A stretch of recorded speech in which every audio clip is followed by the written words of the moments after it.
Topic है connection formula for W के we method. तो मेरा रिक्वेस्ट है, पहला जो डब्ल्यू के वी मैथड को लेकर के जो 2 वीडियो इसके पहले जो मैंने बनाया था उसको आप लोग ज़रूर देख लीजिए। तो थोड़ा सा हम लोग डब्ल्यू के वी मैथड पे बात करते हैं। यहाँ पर एक ग्राफ हमारा है जहाँ पर पोटेंशियल के साथ हम लोग जो एक्स एक्सिस जो डिस्टेंस है उसको हम लोग यहाँ पर प्लॉट किए। तो यहाँ पर जो देखिए यहाँ पर जो ग्राफ जो बनाया गया है, पोटेंशियल किस ढंग से वेरी कर रहा है हमारा। पोटेंशियल पहले इसका वैल्यू है बहुत ज़्यादा, फिर इसका वैल्यू घट रहा, घटते घटते यहाँ पर बहुत घट गया, फिर धीरे धीरे करके पोटेंशियल वेरी हो रहा। तो कोई एक ऐसा प्लेस जहाँ पर कोई पार्टिकल मूव कर रहा तो हम लोग बोलेंगे पार्टिकल वेरिंग पोटेंशियल मूव कर रहा। तो यहाँ पर जो दिखाया है ग्राफ में एक पार्टिकल जो मूव कर रहा है जिसका जो टोटल जो एनर्जी है दैट इज ई, ये है पार्टिकल का टोटल एनर्जी ई। तो हम लोग यहाँ पर देख सकते हैं ये जो ए और बी जो हम लोग लिए 2 पॉइंट, इसको x1 माने हैं और इसको हम लोग x2 माने हैं। इस 2 पॉइंट को हम लोग बोलते हैं टर्निंग पॉइंट। क्लासिकल मैकेनिक्स के आधार पर ये जो रीजन होगा बिटवीन x1 एंड x2, इसको हम लोग बोलेंगे क्लासिकली अलाउड रीजन, और x1 के इस पार में चाहे x2 के इस पार में इसको हम लोग बोलेंगे क्लासिकली फॉरबिडन रीजन। मीन्स यहाँ पर देखिए पार्टिकल का एनर्जी यहाँ पर बी पॉइंट पे या ए पॉइंट पर वो पोटेंशियल के बराबर हो जा रहा, पोटेंशियल के बराबर। तो पोटेंशियल के बराबर अगर हो जाएगा तो हम लोग क्या जानते हैं, total energy equal to potential plus kinetic energy. तो E इक्वल टू वी होगा। ये जो टर्निंग पॉइंट हम लोग बोल रहे हैं x1 और x2 में, वहाँ पर V एट x1 यहाँ पर का potential V at x2 that is equal to E। Means turning point पे x1 और x2 में पोटेंशियल जो होगा वो टोटल एनर्जी के बराबर होगा। तो पोटेंशियल अगर टोटल एनर्जी के बराबर अगर होगा तो यहाँ पर काइनेटिक एनर्जी क्या होगा, 0 होगा।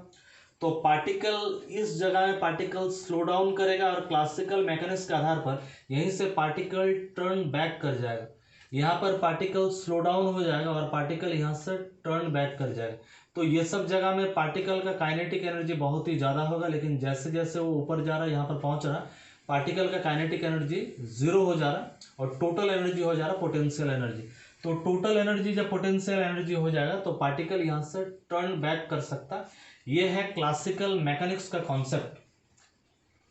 तो हम लोग बोल सकते हैं क्लासिकली जो अलाउड जो रीजन है, क्लासिकली अलाउड रीजन है E is greater then Vx अगर होगा, जो पार्टिकल आ रहा जिस पोटेंशियल में वो एंट्री मार रहा, जिस पोटेंशियल में वो एंटर कर रहा, जब तक E ग्रेटर देन V है, यहाँ पर देखिए पोटेंशियल बहुत ही कम है, एनर्जी बहुत ही ज़्यादा है। तो E ग्रेटर देन V अगर है तो क्लासिकली पार्टिकल मूव करेगा, लेकिन अगर E इक्वल टू V हो गया तो पार्टिकल स्लो डाउन हो जाएगा। अगर V ग्रेटर देन E अगर है तब वहाँ पर पार्टिकल वहाँ पर जा नहीं सकता। लेकिन हम लोग जानते हैं क्वांटम मैकेनिक्स के आधार पर हम लोग बोल सकते हैं जो फॉरबिडन जो रीजन है, क्लासिकली फॉरबिडन जो रीजन है, वहाँ पर भी क्वांटम मैकेनिक्स के आधार पर कुछ फाइनाइट प्रोबेबिलिटी है पार्टिकल का पेनिट्रेट करने का। यहाँ पर भी पार्टिकल पेनिट्रेट कर सकता, यहाँ पर भी पार्टिकल पेनिट्रेट कर सकता, जिसको टनल इफेक्ट का नाम से भी हम लोग जानते हैं। तो ये हम लोग इसको बोल सकते हैं एक ऐसा जगह जहाँ पर फोटोन एंटर कर रहा और वो मीडियम का जो रिफ्रैक्टिव इंडेक्स जो है वो स्लोली वेरिंग फंक्शन। हम लोग डब्ल्यू के वी मैथड वहीं पर अप्लाई कर सकते हैं जहां पर पोटेंशियल स्लोली वेरी कर पाएगा। जैसे यहाँ पर और यहाँ पर टर्निंग पॉइंट में हम लोग डब्ल्यू के वी को अप्लाई नहीं कर सकते। डब्ल्यू के वी को जैसे यहाँ पर जहां पर पोटेंशियल स्लोली वेरी कर रहा है वहां पर डब्ल्यू के वी को हम लोग अप्लाई कर सकते हैं। तो टेक फॉर एग्जाम्पल यहाँ पर का डब्ल्यू के वी का सोल्यूशन रीजन इसको 1 मानते, इसको रीजन 2 मानते, इसको रीजन 3 मानते। मान लीजिए यहाँ पर का सॉल्यूशन हम लोग को पता है, तो हम लोग इस जगह यहाँ पर डब्ल्यू के बी का सॉल्यूशन हम लोग निकाल सकते हैं। हम लोग इसके पहले ही बात किए हैं जो डब्ल्यू के बी मेथड एक स्क्रॉडिंजर का टाइम इंडिपेंडेंट इक्वेशन का 1 डायमेंशनल में एक अप्रोक्सीमेशन सॉल्यूशन वो प्रोवाइड करता है हम लोग को।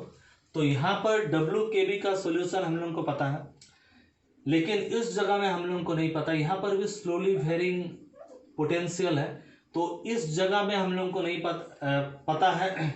इस जगह में जहाँ पर बहुत ही फास्ट वेरिंग है हमारा पोटेंशियल, वहाँ पर कोई अलग मेथड से हम लोगों को यहाँ पर सॉल्यूशन निकालना पड़ेगा। तो हम लोगों को इसका सॉल्यूशन और इसका सॉल्यूशन को कनेक्ट करना पड़ेगा। कनेक्शन करने के लिए हमारे पास होता है कनेक्शन फार्मूला। तो आज हम लोग बात करेंगे कनेक्शन फार्मूला फॉर WKB। तो कनेक्शन फार्मूला हम लोगों को खाली यहाँ पर जैसे connection formula enable us only to obtain the relation between the solution. जैसे इस पार का सॉल्यूशन इस x1 के लेफ्ट का सॉल्यूशन x1 के राइट का सॉल्यूशन को कनेक्ट करने के लिए हम लोग कनेक्शन फार्मूला का हम लोग यूज कर सकते हैं। जैसे some distance right x equal to a का कुछ राइट में कुछ सॉल्यूशन होगा मान लीजिए इधर, और x इक्वल टू a का लेफ्ट में कुछ सॉल्यूशन होगा। तो ये दोनों को कनेक्ट करने के लिए हम लोग को इस्तेमाल करना पड़ेगा कनेक्शन फार्मूला। तो जैसे रीजन 1 और 3 देखते हैं, ये रीजन 1 मानते हैं, ये रीजन हमारा 2 है, ये रीजन हमारा 3 रीजन है, ये रीजन 1 है। तो 1 और 3 रीजन में हम लोग क्या देखते हैं, v is greater then e है। तो v is greater then e में वहां पर का मोमेंटम का हम लोग मानेंगे √2m v माइनस e, क्योंकि v ग्रेटर देन e है। और जहां पर e ग्रेटर देन v है, जो क्लासिकली अलाउड रीजन होगा, वहां पर का जो मोमेंटम होगा वो होगा p2 and p2 equal to √2m v minus e हमारा होगा। तो अब देखिए रीजन 1 के लिए हम लोग यहाँ पर ओनली रीजन 1 के लिए हम लोग इसको WKB मेथड से हम लोग जो सॉल्यूशन, इसके पहले भी हम लोग बात किए, इस तरह का सॉल्यूशन होगा x टू a के लिए, जहाँ पर स्लोली वेरिंग है। x इक्वल टू a के लिए ये हमारा एक्सपोनेंशियली डिकेइंग सॉल्यूशन है। अगर एक्सपोनेंशियली ये एम्पलीफाइंग सॉल्यूशन होता तो प्लस में हम लोग लिखते हैं। हम लोग जानते हैं साई इक्वल टू जो हमारा सॉल्यूशन है सिंपली कोई constant e to the power plus minus i k x, लेकिन WKB में यहाँ पर k dx और p के टर्म में अगर हम वो लिखेंगे तो k इक्वल टू क्या होगा यहाँ पर p बाई एच क्रॉस, लेकिन p को तो p1 माने तो p1 बाई एच क्रॉस। तो दो पार्ट होगा प्लस और minus.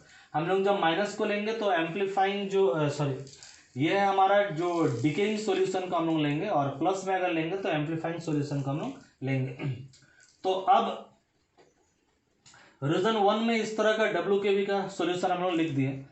Reason 2 E is greater than V, यहाँ पर मोमेंटम हम लोग मान रहे, ये वाला इसको हम लोग मोमेंटम को इतना हम लोग मान रहे। तो कनेक्शन फार्मूला को अगर हम लोग अप्लाई करेंगे to the barrier to the left of x equal, यहाँ का सॉल्यूशन के साथ इस सॉल्यूशन को अगर कनेक्ट अगर हमको करना है, यहाँ का अगर हम लोग रीजन 2 को का सॉल्यूशन को रीजन 1 का सॉल्यूशन में मीन्स ए का राइट में जो सॉल्यूशन आएगा उसको अगर कनेक्ट करना है लेफ्ट के साथ, तो राइट में रीजन 2 में जो हमारा जो फार्मूला जो आएगा वो फार्मूला आएगा, इस फॉर्म का फार्मूला आएगा। यहाँ पर हम लोग क्या देख रहे थे, x टू a में जाना, और यहाँ पर हम लोग क्या देख रहे हैं ना, a टू x में, इधर में फिर से हम लोग को जाना है a टू x में जाना। तो ये जो -π/4 जो हमारा आया, ये -π/4 पहले तो WKB में तो ये सॉल्यूशन में ये टर्म तो नहीं आ रहा था, ये टर्म कनेक्शन के चलते ये वाला टर्म हमारा आ गया। तो हम लोग बोल सकते हैं रीजन 1 और रीजन 2 को कनेक्ट करने के लिए हमारे पास जो फॉर्मूला है, ये वाला पार्ट में ये वाला पार्ट लिखेंगे, इस पार्ट में ये वाला पार्ट लिखेंगे, यहाँ पर भी ए है, यहाँ पर भी ए है, ए को हम लोग हटा सकते हैं। तो ये है हमारा कनेक्शन फार्मूला जो रीजन 1 को रीजन 2 के साथ जोड़ता है जब हमारा सॉल्यूशन होगा एक्सपोनेंशियली डिकेइंग सॉल्यूशन। अगर एक्सपोनेंशियली एम्पलीफाइंग सॉल्यूशन अगर है कभी हो सकता है, तो हमारा फॉर्मूला में माइनस के जगह में यहाँ पर प्लस आ जाएगा, यहाँ पर कॉस के जगह में साइन आ जाएगा। हम लोग जानते हैं कॉस और साइन को हम लोग एक्सपोनेंशियल फॉर्म में लिख सकते हैं, एक्सपोनेंशियल फॉर्म को भी कॉस और साइन के फॉर्म में लिख सकते हैं। इसीलिए हम लोग का यहाँ पर साइन जब आएगा 2 हट करके यहाँ पर माइनस आ जाएगा। तो आज हम लोग बात किए जस्ट कनेक्शन फार्मूला का हम लोग बात किए, क्योंकि WKB मेथड जब हम लोग जब इसको अप्लाई करेंगे खास करके बाउंड स्टेट सॉल्यूशन में, और जब टनल इफेक्ट या बैरियर पेनिट्रेशन में जब हम लोग इसको यूज़ करेंगे, उस समय हम लोग को कनेक्शन फार्मूला बहुत ज़्यादा इस्तेमाल करेंगे। जैसे ये एक एग्जांपल हो सकता है हमारा बाउंड स्टेट में, तो हम लोग को यहाँ का सॉल्यूशन ऐसे मिलेगा यहाँ का सॉल्यूशन इसको कनेक्ट करके ऐसा मिलेगा। इसी सॉल्यूशन को अगर और थोड़ा सा अगर हम लोग बढ़ाते जाएं, बढ़ाने के बाद इसको हम लोग को कनेक्ट करना पड़ेगा इसके साथ। तो यहाँ पर अगर हम लोगों को एक्सपोनेंशियल सॉल्यूशन मिल रहा है, यहाँ पर भी हम लोग को एक्सपोनेंशियल सॉल्यूशन मिलेगा।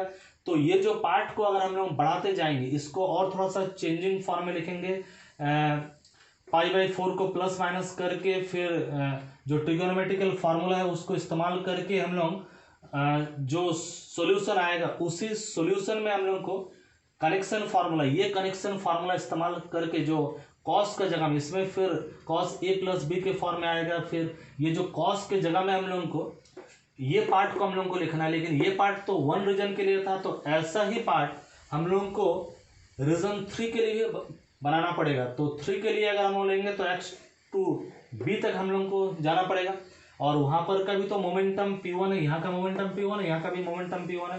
तो रीजन 1 में अगर ये बाउंड, इसके बाद वीडियो में हम जाएंगे, बाउंड स्टेट इसी तरह से होगा।